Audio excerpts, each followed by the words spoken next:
இந்த படத்துல கார்த்தி சார், அரவிந்த் சாமி சார் ரெண்டு பேருடைய நடிப்பும் வந்து பெரிதளவில் பேசப்படும் அப்படின்னு there's no denial about it at all. அவ்வளவு ஃபினாமினலான ஒரு பெர்ஃபார்மன்ஸ், அவ்வளோ ஒரு ஸ்பான்டினிட்டி, எல்லா இடத்துலையும் அவ்வளோ அழகான ஒரு ஆக்டிங்கை கேரி பண்ணீங்க. 96 வந்து இன்னைக்கு வரைக்கும் பல பேர் நாங்கள் திருப்பி திருப்பி வாட்ச் பண்ணுவோம், இத்தனை வாட்டி நான் பார்த்துருக்கேன் அப்படின்ற மாதிரிலாம் கமெண்ட்ஸ் வந்துகிட்டே இருக்கு. there's no doubt மெய்யழகன் அதே மாதிரி ஒரு ரீவாட்சபிள் ஃபில்மாக இருக்க போகுது. Thank you so much for choosing this. வாங்க சார்.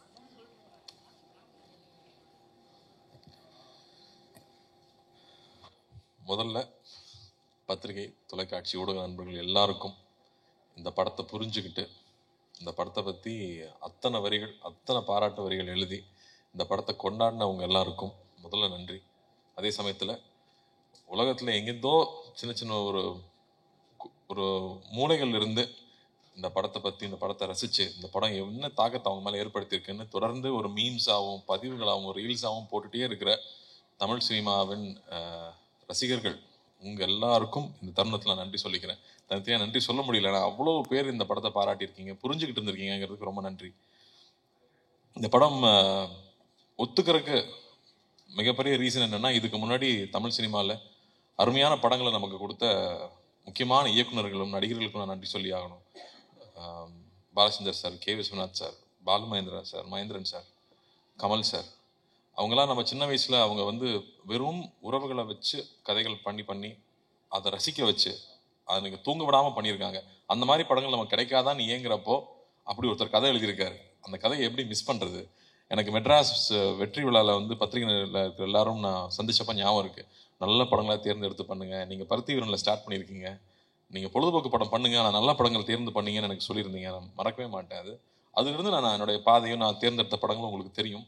இந்த படம் வரும்போதும் இந்த படம் பண்ண வேண்டிய படம் இது வந்து இந்த படம் எவ்வளோ ஒரு உரையாடல்களை உருவாக்கியிருக்கு, எத்தனை பேர் ரிஃப்ளெக்ட் பண்ண வச்சிருக்கு. ஒரு கலைப்படைப்புக்கும் நல்ல கலைப்படைப்புக்கும் முதல் விஷயமே இந்த உரையாடலை ஏற்படுத்துறது, ஒரு விவாதத்தை ஏற்படுத்துறது தான். அப்படி அவ்வளோ விஷயங்களை வந்து இந்த படம் பேச வச்சிருக்குங்கிறதுக்கு இந்த படத்துடைய வெற்றிக்கு ஒரு மிகப்பெரிய முக்கியமான ரீசன். அப்படி சினிமாங்கிறது பொழுதுபோக்கு மட்டும் இல்லை, எல்லா கலை அம்சத்தையும் சேர்ந்த ஒரு கலைப்படைப்புன்னு காமிச்சிக்கிறதுக்கு எப்பாதான் நல்ல படங்கள் அமையும். அப்படி ஒரு படமாக தான் நான் பார்க்குறேன். அதே சமயத்தில் இன்னைக்கு ஒரு 30லேருந்து அபவ் இருக்கிறவங்க, வாழ்க்கையில் கொஞ்சமாவது கஷ்டத்தை பார்த்தவங்க, அவங்க எல்லாருக்கும் இந்த படம் நிச்சயம் புரியும்னு நம்பினேன். அண்டு இன்னைக்கு இருக்கிற ஒரு மன ஓட்டம் இருக்கு இல்லையா, ஒரு செகண்ட் வேர்ல்டு வாருக்கு அப்புறமா ஒரு சமுதாயம் வளர்ந்துருக்கும், அவங்களோட எண்ண ஓட்டங்கள் வேறையா இருந்திருக்கும். அதுக்கப்புறமா இருந்தவங்களோட எண்ண ஓட்டங்கள் இருக்குல்ல, நம்ம வந்து ஒரு தொழிலுக்காக வந்து சிட்டிக்கு வந்துட்டோம், அதுக்கப்புறம் பார்த்தா சொந்தங்களை விட்டு போயிடுறோம், நம்மளுடைய கலாச்சாரத்தை விட்டு போயிடுறோம், நம்மளுடைய சரித்திரத்தை மறந்துடுறோம் அப்படின்னு நிறையா விஷயங்கள் நம்ம மனசுல ரொம்ப ஆழமாக ஓடிக்கிட்டு இருக்கும். அது எல்லாத்தையும் எடுத்து கண்ணு முன்னாடி நிற்க வச்ச மாதிரி இந்த கதை இருந்துச்சு. அப்போ இந்த கதையை பண்ணிடணும் அப்படின்னு தோணுச்சு. அதே ரியாக்ஷன் எல்லாருக்கிட்டையும் இருக்குங்கிறத எனக்கு ரொம்ப சந்தோஷமா இருக்கு. அது சொன்னாரு, அன்பை விதைச்சிட்டோம்னா போதும்னு, அன்பு எல்லாருக்குள்ளேயும் இருக்கு, அதை வெளில கொண்டு வந்தா போதும்னு. இது ஒரு ஃபேஷனபிளான விஷயம் கிடையாது. இன்னைக்கு வந்து கான்ட்ரவர்சி தான் எல்லாரும் அதிகமாக பார்ப்பாங்கன்னு கான்ட்ரவர்சி பண்ணி போயிட்டு இருந்தாலும், முன்ன பின்ன தெரியாத ஒருத்தருக்கு ஒரு செஞ்ச உதவி ஒரு சின்ன வீடியோவாக வந்து அதனோட வியூஸ் தான் இங்கே ரொம்ப அதிகமாக இருக்கு. ஸோ அதை எடுத்துட்டு வந்து ஒரு கதையாக எழுதியிருக்காரு. அதை எப்படியாவது பண்ணிடணும்னு ஆசைப்பட்டோம். அப்போ 2D கொண்டு போய் கொடுத்தோம்னா தான் இந்த முழுமையாக எந்த ஒரு டிஸ்டர்பன்ஸ் இல்லாமல் அழகாக வந்து சேரும்னு நம்பணும். அதுக்கேற்ற மாதிரி வந்து ராஜாக்கும், Karthiyanan, team managers, Senthil sir, இவங்க எல்லாருக்கும் வந்து பெரிய நன்றி சொல்லணும். ஏன்னா அப்படி கவனிச்சுக்கிட்டாங்க. எல்லாமே நைட் ஷூட்டு கூடயே இருந்து எந்த ஒரு இடையூறும் இல்லாமல் அந்த ஷூட்டிங் கண்டினியூஸாக வந்து முடிஞ்சதுக்கு அந்த ப்ரொடக்ஷனுக்கு ஒரு பெரிய நன்றி சொல்லணும். அதுக்கப்புறம் வந்து ஒவ்வொரு டெக்னீஷியன்ஸும் 96ங்கிற ஒரு படத்தில் ஏற்கனவே எல்லாருமே ப்ரூவ் பண்ணிட்டாங்க, எல்லாரும் அவங்களோட ரசிகர்களாக இருக்கிறோம். ஆனால் திரும்ப அதே டீம் இன்னொரு படம் எடுக்கிறாங்கன்றப்போ அவங்க எல்லாரும் ஒரு குடும்பமாக உட்காந்து அதை ஓனர்ஷிப் எடுத்துக்கிட்டு ஒவ்வொரு டிபார்ட்மெண்ட்டும், நான் ஒவ்வொரு டிபார்ட்மெண்ட்டாக சொல்லணும்னா எடிட்டிங் எடுத்துட்டோம்னா எங்கே எடிட் பண்ணியிருக்காங்கன்னே தெரியாத அளவுக்கு அவ்வளோ ஸ்மூத்தாக கொண்டு போகிறது வந்து அவ்வளோ ஈஸியாக இல்லை. அந்த உரையாடலுக்கும் கற்பனைகளாக இருக்கிற அந்த பழைய கால காட்சிகளுக்கும் ஜம்பே இல்லாமல் அவ்வளோ ஸ்மூத்தாக கொண்டு போனது கோவிந்த் வசந்தாவோட இசை. மாடை பார்க்கும்போது அது என்னமோ ஒரு தெய்வம் மாதிரி தெரியுது நம்ம கண்ணுக்கு. ஒரு சைக்கிள் பார்க்குறப்போ அது விலை மதிப்பு இல்லாத ஒரு பழைய சைக்கிளுக்கு வந்து அவ்வளோ ஒரு வேல்யூ இருக்குங்கிறது. என் கசன் சொல்கிறான், அந்த படம் பார்த்துட்டு ஒரே ஒரு நாள் அண்ணா கூப்பிட்டு நீ வந்துடுறா பார்த்துக்கலான்னு சொன்னார்.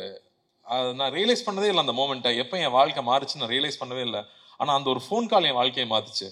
அப்படி நம்ம யாருக்குமே நம்மளை அறியாமல் பண்ண உதவி அவங்க லைஃபே மாற்ற முடியும்னு சொன்னால் அப்போ தெரிஞ்சு எவ்வளோ உதவி பண்ணலாம் அப்படின்னு அவனுக்கு அவ்வளோ மைண்டில் ஓடிட்டே இருந்துச்சுன்னு சொல்கிறான். அப்படி எல்லாருடைய மனசாட்சியாக எல்லாரையுமே வந்து இந்த படம் கேள்வி கேட்க வச்சுட்டு இருக்குன்னா அதுக்கு அந்த இசை கொடுக்குற வேல்யூ இருக்கு இல்லையா, அது அவ்வளோ முக்கியமாக நான் பார்த்தேன். கேமரா ஒர்க்கா வந்து மகி எப்போ வேலை செஞ்சாப்லன்னே தெரியல, தள்ளி தான் இருப்பாப்ல, கிட்டே வரமாட்டாங்க. ஒரு கிட்ட வந்து கேமரா வச்சு இது சினிமான்னு காமிக்கிற மாதிரி ஒரு காட்சி கூட இல்லை, எல்லா இடத்துலையும் தள்ளி இருப்பாங்க. ஏன் பிரதர் இந்த படத்தில் இந்த ட்ராலி ஷாட்டு இந்த ஜிம்மி ஜிப்பு இதெல்லாம் யூஸ் பண்ணவே மாட்டீங்களா அப்படின்னு கேட்டேன். எந்த இடத்துலையும் சினிமான்னு தெரிஞ்சிடக்கூடாதுங்கிறதுக்காக கேமரா தள்ளியே இருக்கும், எங்ககிட்டயே வந்ததே இல்லை. ஒரு நாள் கூட நானும் சாரும் நடிக்கிறப்போ நாங்கள் வந்து நடிச்சிட்டு இருக்கோங்கிற உணர்வே இல்லை. நாங்கள் 2 பேர் பேசிகிட்டு இருக்கோம், ரொம்ப நெருக்கமானவங்ககிட்ட இருக்கிற போது தான் வந்து நம்மளோட எல்லா விஷயங்களும் பகிர்ந்துக்குவோம். அப்படி எல்லா விஷயம் பகிர்ந்துக்கிறதுக்கான ஒரு ஆப்பர்ச்சுனிட்டி வந்து அந்த கதையில இருந்திருந்தாலும் அதுக்கான சூழலை வந்து அவ்வளோ அழகாக ஏற்படுத்தி கொடுத்துருந்தாங்க. லைவ் சவுண்டாக இருக்கிறனால எல்லாரும் பின் ட்ராப் சைலன்ஸில் இருப்பாங்க. அதுக்கு வந்து அசிஸ்டன்ட் டைரக்டர்ஸ்க்கும் அசிஸ்டன்ட் கேமராமேனுக்கும் நன்றி சொல்லணும். அந்த செட்டை அப்படியே வந்து அந்த அமைதியை மெயின்டைன் பண்ணதுக்கு. இல்லாட்டி இந்த படம் பண்ணுறது அவ்வளோ ஈஸி இல்லை. இல்லாட்டி அந்த மாதிரி ஒரு ஜோன் அவுட்டாக உள்ளே போய் நம்மளுடைய சரித்திரமும் நம்ம சமூகத்தில் நகர்ந்த நிகழ்ச்சிகளும், ஏன்னா நமக்கு வராத வரைக்கும் அது பிரச்சனை இல்லைன்னு தான் நம்ம வாழ்ந்துட்டு இருக்கோம். ஆனால் வந்து உன்னை சுற்றி இருக்கிற விஷயம் என்னைக்காவது உன்னை பாதிக்கும் அப்படிங்கிறது வந்து நமக்கு பின்னாடி தான் இருக்கும். ஆனால் ஒருத்தன் அதை எடுத்து நம்ம கண்ணு முன்னாடி பேசுகிறான் இல்லையா, அப்போ தான் அதனோட சீரியஸ்னஸ் நமக்கு புரியுது. அந்த மாதிரி விஷயங்களை பகிர்ந்துக்கிறது வந்து எனக்கே ஒரு படிப்படியாக இருந்துச்சுன்னு சொல்லலாம். அண்ணா அடிக்கடி சொல்லுவாங்க, லார்ஜ் ஹார்ட்டடா இரு, உன்னால எவ்வளோ பெருந்தன்மையாக இருக்க முடியுமோ இரு அப்படின்னு அடிக்கடி சொல்லிட்டே இருப்பாங்க. அப்படி பெருந்தன்மையாக இருந்தால் தான் சில முடிவுகள் எடுக்க முடியும், சில தருணங்களில் முக்கியமான முடிவுகள் எடுக்க முடியும். அப்போதான் எல்லார் மேலேயும் அன்பா இருக்க முடியும், நம்ம மேல கோவப்பட்டவங்க மேலேயும் நம்மளால அன்பா இருக்க முடியும். அந்த மாதிரியான சூழல் இந்த படம் திருப்பி எனக்கு ஏற்படுத்தி கொடுச்சுன்னு சொல்லலாம். ராஜா சொன்ன மாதிரி நம்ம ஊர்ல சொந்தக்காரங்க இருப்பாங்க, சம்மரானா ஊருக்கு நான் போயிடுவேன், அவங்க தகுதிக்கு மீறி நம்மளை கவனிப்பாங்க. அது நம்ம மெட்ராஸ்லேருந்து வர பசங்க, அதனால இவங்க நல்ல பிஸ்கட் தான் சாப்பிடுவாங்க, ஒரு நல்ல வாழைப்பழம் வாங்கி வைக்கணும்னு அவங்க தகுதிக்கு மீறி கவனிச்சுப்பாங்க. ஆனால் நம்ம சாப்பிடாம கூட வருவோம், கையில் தொட்டு கூட பார்க்க மாட்டோம். ஆனால் நான் அவங்க சாப்பிட்றமான்னு பார்த்துட்டே இருப்பாங்க. எனக்கு அதெல்லாம் அப்போ நான் நினச்சி பார்க்கவே இல்லை, இப்போ நான் நினச்சி பார்க்குறேன். நம்ம மேலே எந்த எதிர்பார்ப்பும் இல்லாமல் நம்ம மேலே அன்பு காட்டினவங்கள நம்ம வந்து அங்கீகரிக்கிறோமா, அதை திருப்பி கொடுக்குறோமா அப்படின்னு நான் திரும்ப திரும்ப யோசிச்சு பார்க்குறேன். அப்போ அது திரும்ப ஞாபகப்படுத்துது, திரும்ப ஊருக்கு போனால் அவங்க வீட்டுக்கு போய் உட்காந்து ஒரு வாய் சாப்பிட்டு வரணும்னு தோணுது. ஸோ அந்த மாதிரி உணர்வுகள் எல்லாம் வந்து நம்ம இழந்துட்டோமா இல்லை மறந்துட்டோமா, இந்த படம் திரும்பி அதை ஏற்படுத்துது. அப்படி வந்து ஒவ்வொருத்தருக்குள்ளேயும் இருக்கிற நிறைய நினைவுகளை வெளியில கொண்டு வருது. அவங்க எழுதி தள்ளுறாங்க, பேஜா எழுதி தள்ளுறாங்க. ஸோ அது ரொம்ப சந்தோஷமா இருக்கு, இந்த படத்தை புரிஞ்சுக்கிட்டாங்க அப்படின்னு. சரி, நம்ம மாநிலத்தில் மட்டும்தான் ஓடுதான்னு பார்த்தா ஆந்திராலையும் நல்ல அதே ரெஸ்பான்ஸ் இருக்குது, கேரளாவில் போனாலும் அதே மாதிரி இருக்கு. வெளிநாட்டில் இருக்கிறவங்க இன்னும் பயங்கரமா கொண்டாடுறாங்க, ஏன்னா அவங்க ரொம்ப தூரத்தில் இருக்காங்கன்றப்போ அவங்களுக்கு அந்த வேல்யூ ஜாஸ்தி தெரியுது. ஸோ இதுக்காக இந்த படம் எடுத்தோம், என்ன சொல்ல முயற்சி பண்ணுமோ அது போய் சேர்ந்துருக்கு. எல்லாரும் ராஜா சொன்ன மாதிரி இந்த படம் கொடுத்ததுக்கு நன்றின்னு சொல்றாங்க. அதை விட வேற என்ன சந்தோஷம் வேணும்? அந்த சந்தோஷத்தை ஏற்படுத்தி கொடுத்தது நீங்க, அது கொடுத்த அங்கீகாரம் தான். நீங்க அந்த படத்தை பாராட்டினதும் அந்த படம் நல்லா இருக்குன்னு சொன்னது தான் அதை முழுமை அடைக்குது. ஸோ பத்திரிகை நண்பர்களுக்கும், நிறைய பேர் நண்பர்களும் சொல்லக்கூடாது, பெரியவங்க, நான் சின்ன வயசுல அங்கிள்னு கூப்பிட்டவங்களாம் இங்கே இருக்காங்க, அவங்களுக்கும் எல்லா ரசிகர்களுக்கும், இந்த படத்தை புரிஞ்சுக்கிட்டு பாராட்டினவங்க எல்லாருக்கும் ரொம்ப நன்றி. அதே மாதிரி வந்து எங்கள் அத்தானை மிஸ் பண்ண முடியாது, அத்தானை கடைசியாக வர்றேன். பட் பிரேம் அவரோட எழுத்து வந்து ஒரு ஹிஸ்டாரிக்கல் ஒன்று வச்சிருக்காரு, இப்போ நான் அப்டேட்டாக கொடுத்துட்றேன். ஒரு ஹிஸ்டாரிக்கல் ஒன்று வச்சிருக்காரு, அது நடைய படிச்சு முடிச்சதுக்கு அப்புறமா யாரையா நீன்னு கேட்குற அளவுக்கு மரியாதைலாம் போயிடும்ல. ரொம்ப பிடிச்சி போச்சுன்னா, டே யாரா நீ எப்படா அப்படி எழுதுற, எனக்கு அவருக்கு ஒரே வயசு தான், நெக்ஸ்ட் டைம் டைடிஸ்டாங்க. அந்த அளவுக்கு வந்து நம்ம அவளை அப்படி ஒரு நடை அவரோட எழுத்துல இருக்கிறது வந்து பிரமாதமா இருந்துச்சு. அது எப்போ நீங்க எழுதி முடிப்பீங்கன்னு நானும் வெயிட் பண்ணிட்டு இருக்கேன். நமக்கு ரொம்ப கேப் விடாம எழுதி முடிங்க. அதே மாதிரி சவுண்ட் டிபார்ட்மெண்ட்டு, அந்த கோயில்ல இருந்து அந்த பையன் கிளம்பி வரும்போது அந்த யானை மேலே டச் பண்ணுது, அங்கேயே வந்து எல்லாரும் எமோஷனல் ஆயிட்டாங்க. அப்படி வந்து ஒரு ஒரு ஒரு சரியான ஒரு காட்சியும் சரியான ஒரு இசை மட்டுமே ஒருத்தரை வந்து அள வைக்க முடியுமா அப்படிங்கிறது வந்து மறுபடியும் எனக்கு ஒரு லெசனாகவே இருந்துச்சு இந்த படத்தில். அது என்னால் ஃபர்ஸ்ட் உணர முடியல, தியேட்டரில் பார்க்குறப்போ தான் நான் உணர்றேன். ஸோ அப்படி வந்து நுணுக்கி ஒவ்வொரு டெக்னீஷியன்ஸும் இந்த படத்தில் வேலை செஞ்சது ஒரு அருமை நமக்கு தெரியுது. வெகு சில பாடல்கள் தான் வந்து நமக்குள்ள போய் நம்மளை வந்து பாட வைக்கும், நமக்குள்ள போய் நம்மளை செய்ய வைக்கும். அந்த மாதிரி இந்த படத்தில் இருக்கிற பாடல்கள் நான் கேட்டே இருப்பேன். ஏங்க இந்த படத்தில் வந்து 96 மாதிரி ஹிட் சாங்லாம் இல்லையா? ஆமா பிரதர், இந்த படத்தில் லவ் சாங் எல்லாம் போட முடியாது அப்படின்னு சொல்லிட்டாரு முதல்ல. ஆனா இதுல இருக்கிற சிச்சுவேஷனுக்கு சாங்ஸ் இருக்கிறது இருக்கு இல்லையா, அது அவ்வளோ அழகு. வந்து இந்த போறேன் நான் போறேங்கிற சாங்கும், யாருவன்கிற அந்த சாங்கும், கமல் சாரோட வாய்ஸ் வரும்போது, கமல் சாருக்கு எத்தனை நன்றி சொன்னாலும் பத்தாது. அவருக்கு வந்து இந்த படத்துல அண்ணாக்காக தான் நிச்சயம் பாடி கொடுத்துருக்காரு. ஆனா அண்ணாக்காக வந்து அவர் முடிக்கும் போதும் பாடும்போதும் நாங்க இருந்த அந்த உணர்வு இருக்கு இல்லையா, அவ்வளோ பேருக்கு வந்து அது எல்லாரும் சொல்றாங்களே, அந்த யாரோ வந்து என்ன ரொம்ப நெருங்கினவனை கட்டி பிடிச்சிக்கிட்ட மாதிரி இருக்கு இந்த படம் பார்த்ததுக்கு அப்புறமா. அதுல இலகிதான் நான் சிரிக்கிறேன் அழுகிறேன்னு சொன்னாங்க. அது கமல் சாரோட வாய்ஸ் ஒரு மிகப்பெரிய ஒரு காரணம், அவருக்கும் நன்றி சொல்லணும். அது மாதிரி எழுத்தாளர்கள் வந்து அந்த வரிகள் இருக்கு இல்லையா, மழை நீரில் கரைந்தே போவதில்லை, மலை என்றும் மலைதானே அப்படின்னு வந்து கமல் சார் பாடும்போது, ஐயோ இதெல்லாம் சின்ன வயசுல தான் இந்த மாதிரி நம்ம உணர்ந்திருக்கோம்ல அப்படின்னு அந்த மாதிரியான உணர்ச்சிகள். அது நம்ம வந்து நிறைய நாள் சினிமாலேயே இருந்திருக்கோம், அது சினிமாவை வந்து ஜட்ஜ் பண்ணிக்கிட்டே இருக்கோம், அதில் கரெக்ஷன் சொல்லிக்கிட்டே இருக்கோம். அப்படி இல்லாமல் அப்படியே நம்ம படத்தை நம்ம ரசிக்க முடியுது. நான் ரொம்ப செல்ஃப் கிரிட்டிக்கல் நான், பட் அதை தாண்டி நம்மளால ரசிக்க முடியுது அப்படிங்கிறது ரொம்ப இதமாக இருந்துச்சு. இந்த படம் ஒர்க் பண்ணும்போதும் படம் பார்க்கும்போதும். அத்தான் மேட்டருக்கு வந்தால் வந்து என்ன சார் சொல்லட்டுமா வேணாமா சார்? நீ ரொம்ப பேசுவ அப்படின்னாரு முதல்ல. வேறு வழியில் சார் அந்த படத்துக்கெல்லாம் பேசி தான் ஆகணும். ஏன்னா வந்து அந்த ஃபோன் கான்வர்சேஷன் பற்றி தான் நான் முக்கியமாக சொல்லணும்னு நினச்சேன். ஏன்னா அப்போ தான் நான் ஷூட்டிங் இல்லை, மற்ற நாள்லாம் கூடயே தான் இருந்திருக்கேன். அப்போ தான் நான் தொல்லை பண்ணுறதுக்கு பக்கத்தில் இல்லாததுனால அந்த காட்சிகள் நான் ஸ்க்ரீனில் பார்க்கும்போது அப்படி இருந்துச்சு.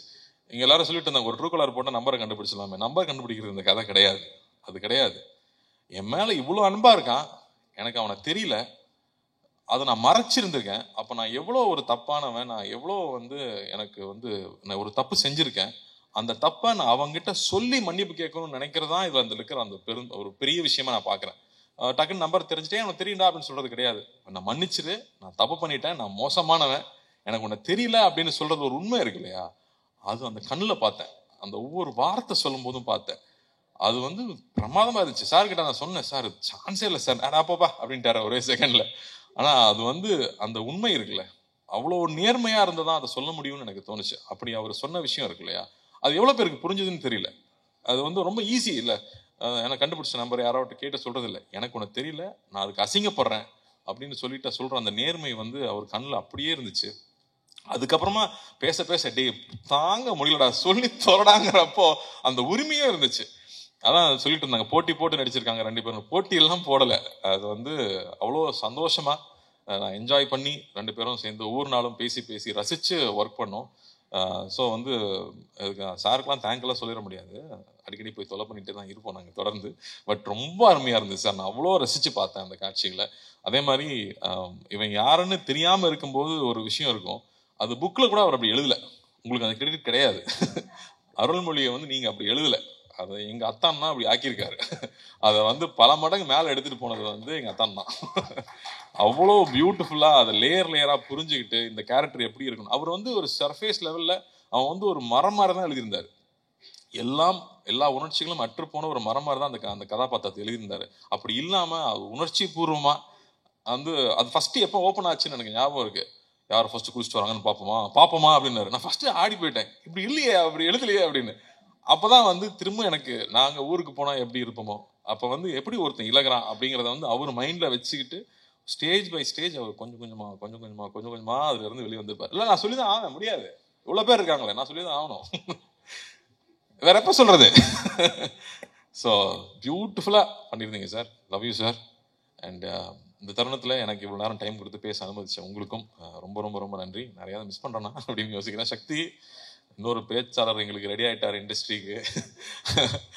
ரொம்ப அழகாக சொன்னீங்க, டைரக்டர் பற்றி அவ்வளோ அழகாக சொன்னீங்க. எப்படி வந்து நிறையா மூட்டை கட்டி வச்சிட்டோம்னா அதில் வந்து அரிசியும் உமியும் சேர்ந்துருந்தா அதுக்கு வேல்யூ இல்லை, அரிசி மட்டும் இருந்தால் தான் வேல்யூ. அப்போ எத்தனை மூட்டைங்கிறது கணக்கு இல்லை, மூட்டை மட்டும் அரிசி இருக்கா, அது உணவாகுமாங்கிறது தான் முக்கியம். அதனால கம்மியான படங்கள் பண்ணாலும் நல்ல படங்களாக பண்ணுவார் நிச்சயமாக அவர். பட் அது ரொம்ப அழகாக எடுத்து சொல்லியிருந்தீங்க. ஸோ நன்றி. அண்ட் அனைவருக்கும், அசிஸ்டன்ட் டைரக்டர்ஸ்க்கு, படத்தை வேலை செஞ்ச அனைவருக்கும், அந்த மாடுலேருந்து அந்த பாம்புலேருந்து அந்த சைக்கிள்லேருந்து அந்த செருப்பு வரைக்கும் நன்றி நன்றி நன்றி. இந்த ஒரு சந்தோஷத்தை கொடுத்ததுக்கு, இந்த பெருமையை கொடுத்ததுக்கு மறுபடியும் அண்ணாவுக்கும் நான் நன்றி சொல்லிக்கிறேன். அடிக்கடி வந்து நான் சொல்லிகிட்டே இருப்பாங்க, இந்த படத்தை பற்றி இந்த மாதிரி திரும்ப அடிக்கடி படம் பண்ண முடியாது, ஃபர்ஸ்ட் பி ப்ரௌட் அப்படின்னு சொல்லிட்டே இருந்தாங்க. அண்ணி முந்தனே தான் படம் பார்த்தாங்க, ஒரு ப்ரொடியூசராக பொறுப்பாக ரிலீஸ்க்கு முன்னாடி படம் பார்க்க வேண்டாம், படம் பார்த்ததுக்கு அப்புறமா இப்போதான் அண்ணி கூப்பிட்டு ஸோ ப்ரௌடு கார்த்தி, இந்த மாதிரி படம் அடிக்கடி பண்ணு. இங்கே வியாபாரம் ஒரு பக்கம் இருக்குது, ஆனால் இங்கே இன்னொன்று வந்து மக்களுக்கும் நமக்கும் நெருக்கமாக இருக்கிற படங்கள் வந்துட்டே இருக்கணும்னு சொன்னாங்க. ஸோ அதெல்லாம் பெரிய கான்ஃபிடன்ஸ் கொடுக்குது. ஸோ நன்றி என்னுடைய 2 ப்ரொடியூசர்களுக்கும் ரொம்ப ரொம்ப நன்றி. தேங்க்யூ.